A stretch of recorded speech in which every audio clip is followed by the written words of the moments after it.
Election results are still trickling in for primary races across California, including in Los Angeles, where incumbent Mayor Karen Bass is up against reality star turned challenger Spencer Pratt to lead the city. But the days-long delay in knowing who won these Tuesday races is a common occurrence in California's to about 23 million registered voters. That's home to about 20 million rep voters. Counting these votes, including the millions of mail-in ballots, could take weeks. Airbnb CEO Brian Chesky has had enough of merely being an artificial intelligence kingmaker.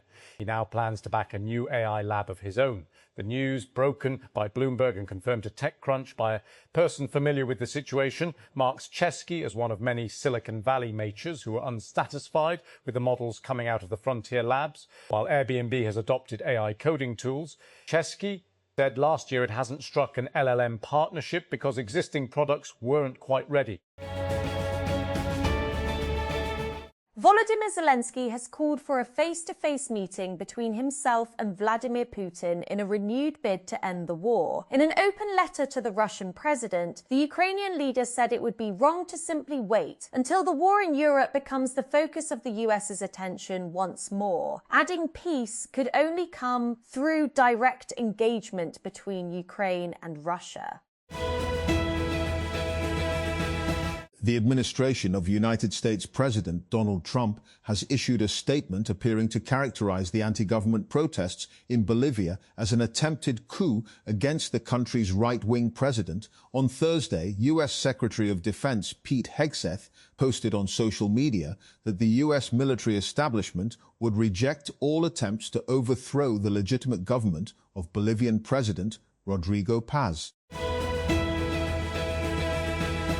With just 2 weeks to go, Strictly VC Los Angeles is quickly approaching. On Thursday, June 18, at the Aerospace Corporation campus in El Segundo, investors, founders, and tech leaders will gather for an evening of conversation, exploring some of the most consequential shifts taking place across venture capital, defense technology, artificial intelligence, and advanced industry. Secure your spot here.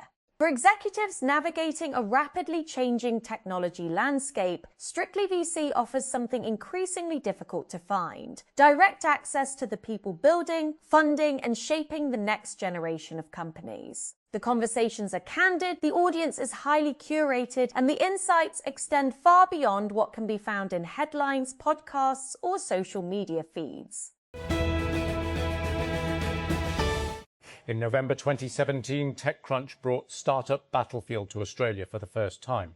15 startups from across Australia and New Zealand took the stage in Sydney, pitched in front of investors and judges, and competed for a shot at the global stage. It was one day, one stage. And what happened next is exactly why we're coming back.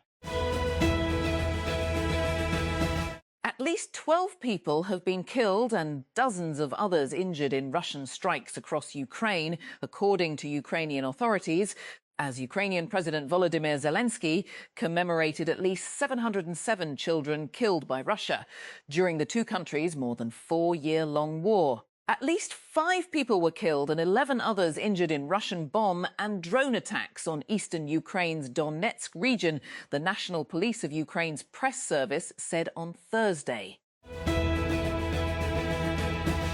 Liverpool has named Andoni Iraola as their new manager after sacking Arne Slot following a calamitous Premier League title defence. Iraola quickly emerged as Liverpool's top target to replace Slot, whose 2-year reign came to a shock end when he was dismissed last Saturday.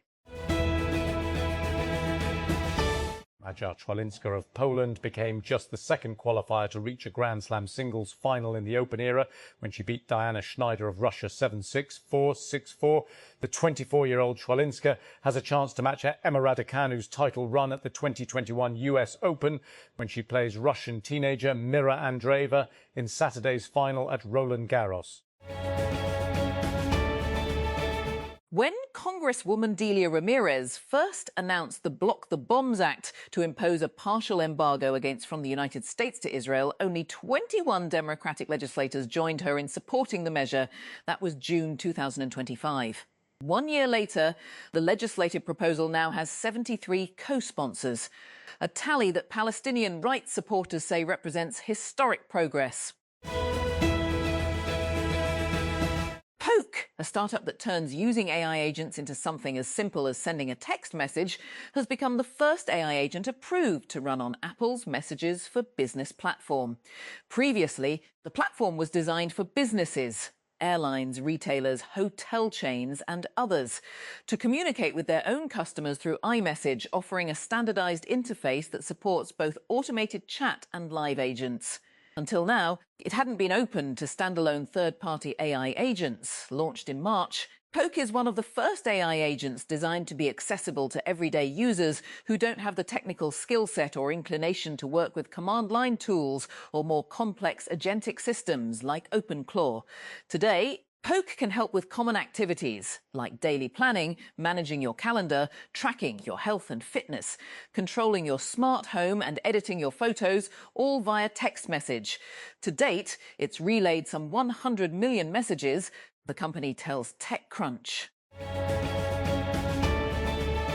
Or just when you thought the AI data center boom couldn't get any crazier, Meta has gone and built data centers in tents. The strategy appears to borrow in equal parts from Tesla and xAI. In a bid to cut construction time in half, Meta has built 6 tents, or rapid deployment structures, as the company describes them, outside of New Albany, Ohio, according to Michael Thomas, founder of CleanView, which tracks data center deployments. British human rights lawyer says the former wife of a nephew of the ruler of Dubai has gone missing. Contact with Zainab Javadli was lost on Tuesday, and the BBC has been told her home in Dubai is locked and empty.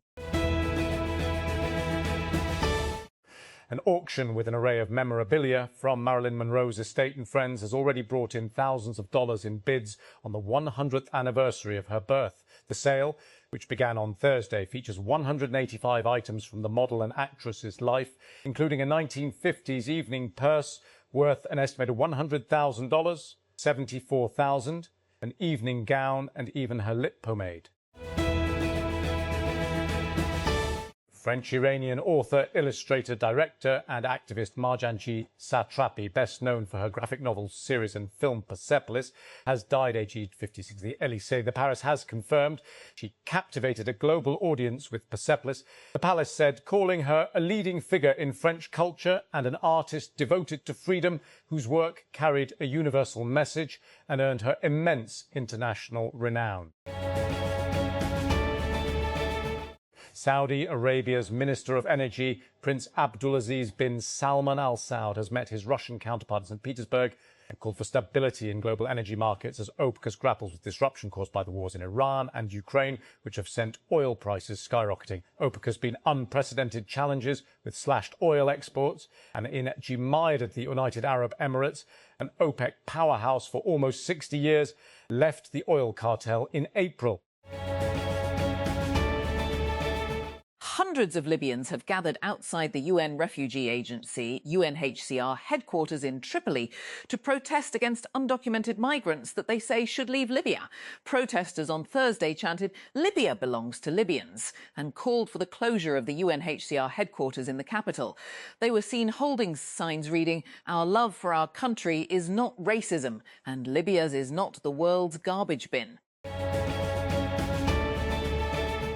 Helion, the fusion startup backed by Sam Altman, announced on Thursday that it had raised $465 million in a new funding round that values the company at $15.5 billion. The cash infusion lands as Helion is racing to complete Orion, its first power plant. The startup has set an aggressive timeline to deploy fusion power to the grid as early as 2028 if it can deliver on the terms of its deal with Microsoft.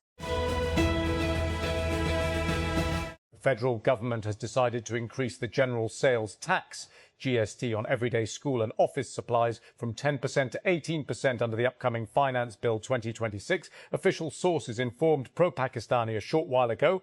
The proposal has already been finalised and has received clearance from the International Monetary Fund, IMF. Once implemented, the revised tax rate will take effect from July 1, 2026.